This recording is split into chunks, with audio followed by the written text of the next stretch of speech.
સુરતના ઉકાઈ ડેમમાંથી 2,47,261 ક્યુસેક પાણી છોડવામાં આવ્યું છે. કોઝવેની હાલની સપાટી 9.90 છે. કોઝવેમાંથી 2,84,142 ક્યુસેક પાણી પસાર થઈ રહ્યું છે. ત્યારે ઉકાઈની સપાટી 336.44. ઉકાઈમાં પાણીની આવક 2,47,261 છે. સુરતના ઉકાઈ ડેમમાંથી 2,47,261 ક્યુસેક પાણી છોડવામાં આવ્યું છે. કોઝવેની હાલની સપાટી 9.90 છે. કોઝવેમાંથી 2,84,142 ક્યુસેક પાણી પસાર થઈ રહ્યું છે. ઉકાઈની સપાટી 336.44 છે. ઉકાઈમાં પાણીની આવક 2,47,261 છે. ત્યારે જેટલી જ આવક છે એટલું જ પાણી પણ છોડવામાં આવી રહ્યું છે. વેરગામ કોઝવે પાણીમાં હાલ તો ગરકાવ થયો છે. તાપી નદીએ રૌદ્ર સ્વરૂપ ધારણ કર્યું છે. મનપા દ્વારા હાલ તો ફ્લડ ગેટને બંધ કરાયા છે.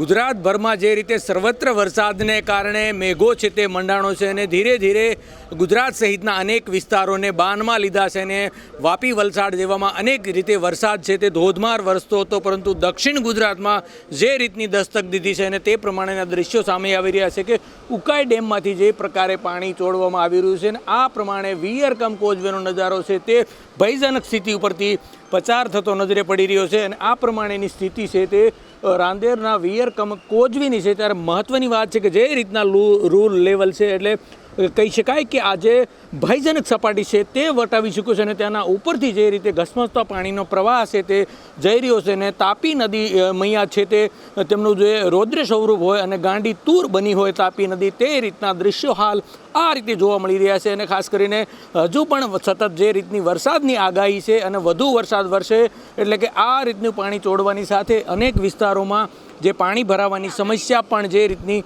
સામે આવી રહી છે. ત્યારે નીચાણવાળા વિસ્તારોમાં જે રીતની પરિસ્થિતિ છે તેને વાત કરીએ તો ભરૂચ હોય, નર્મદા, સુરત, નવસારી, વલસાડ અને ભાવનગરમાં આજે રેડ એલર્ટ જાહેર કરવામાં આવ્યું છે. ત્યારે 48 કલાક દરમિયાન હજુ પણ મહત્ત્વની જે જાહેરાત છે તે કરાઈ છે હવામાન વિભાગ દ્વારા. એટલે ભારેથી અતિ ભારે વરસાદ છે તે વરસી શકે છે. એટલે સૌ કોઈના તહેવારમાં ચિંતાનો વિષય ચોક્કસ છે.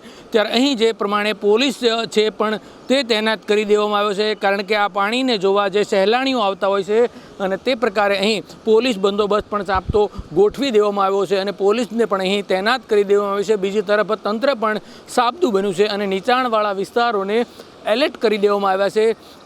પરંતુ કેટલાક નીચાણવાળા વિસ્તારોમાં પાણી ભરાવાની છે તે શરૂઆત થઈ ચૂકી છે અને હાલ 2.5 લાખ ક્યુસેક જેટલું જે પાણી છે તે અત્યારે છોડવામાં આવી રહ્યું છે. અને તાપી કાંઠાના દ્રશ્યો આ છે કે બે કાંઠે ગાંડી તૂર જે તાપી બની હોય તે રીતની સ્થિતિ અત્યારે અહીં જોવા મળી રહી છે. અને હજુ પણ વધુ વરસાદને કારણે ક્યાંક ને ક્યાંક જે સુરતવાસીઓને જો તકલીફનો સામનો કરવો પડે તો નવાઈ નહીં. સહયોગી પરેશ રાઠોડ સાથે અરવિંદ રાઠોડ, જનાદેશ ન્યૂઝ, સુરત.